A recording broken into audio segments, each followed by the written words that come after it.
Assalamualaikum warahmatullahi wabarakatuh. Saya Inezalda Sonia Aziza dari Prodi Manajemen Pendidikan Islam UIN Sunan Ampel, Surabaya. Kali ini saya akan menyelesaikan tugas mata kuliah Manajemen Pendidikan Non-Formal dan Informal yang diampu oleh Bapak Nuril Huda MPD. Pada kali ini saya berada di Lembaga Bimbingan Belajar Sumber Ilmu yang ada di Sidoarjo. Kali ini saya akan membahas terkait bagaimana latar belakang lembaga ini, bagaimana kendala-kendala maupun tantangan yang dihadapi oleh lembaga ini, dan bagaimana terkait manajemen pendidikan non-formal yang ada di lembaga ini. Mari kita ulas terkait Lembaga Bimbingan Belajar Sumber Ilmu. Lembaga Bimbingan Belajar Sumber Ilmu yang terletak di Desa Wadungasih, RT 8 RW 2 Buduran, Sidoarjo, berdiri pada tanggal 6 Februari 2019, yang didirikan oleh 6 mahasiswa yang terdiri dari 5 mahasiswa Universitas NU Sidoarjo dan 1 mahasiswa UIN Sunan Ampel, Surabaya.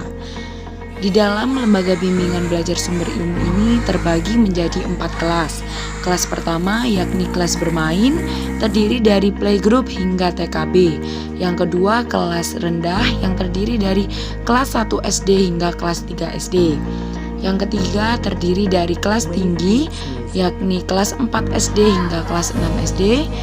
Yang terakhir kelas excellent yakni SMP, mulai dari kelas 1 hingga kelas 3. Lembaga Bimbingan Belajar Sumber Ilmu ini dimulai pada pukul 18.15 ba'da sholat maghrib hingga 19.30 yang dilanjutkan oleh sholat isya berjamaah.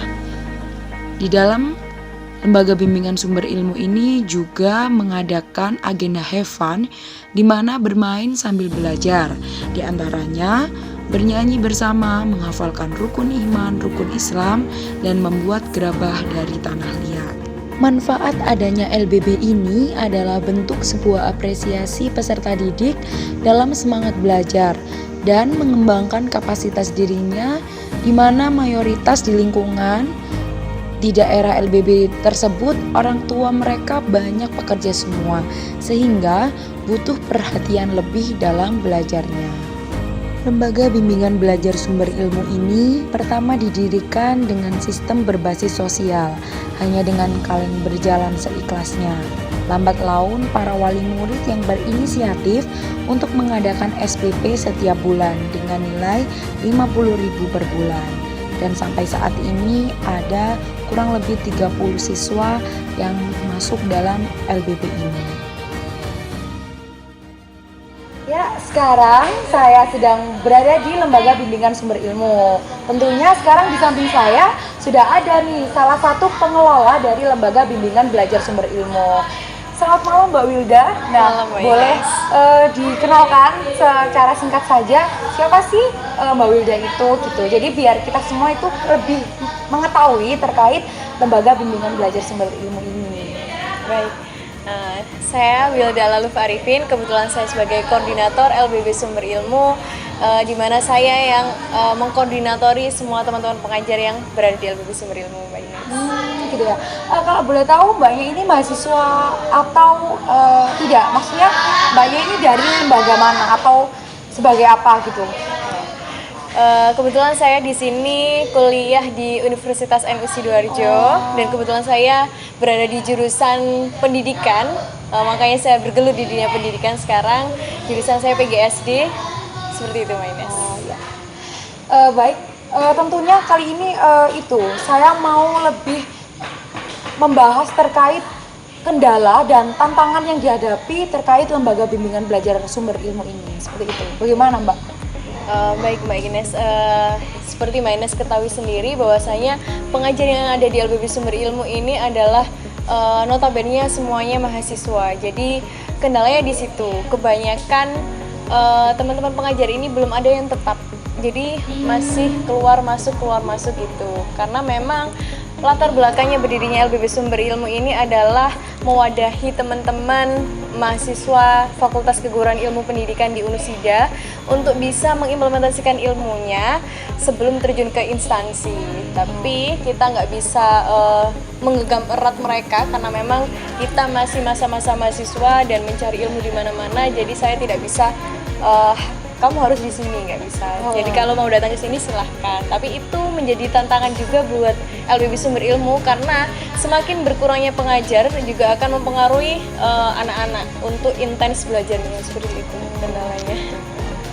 Oh ya, Mbak, di sini tuh sistem pembiayaannya itu seperti apa? Ataukah dapat bantuan dari pemerintah atau bagaimana?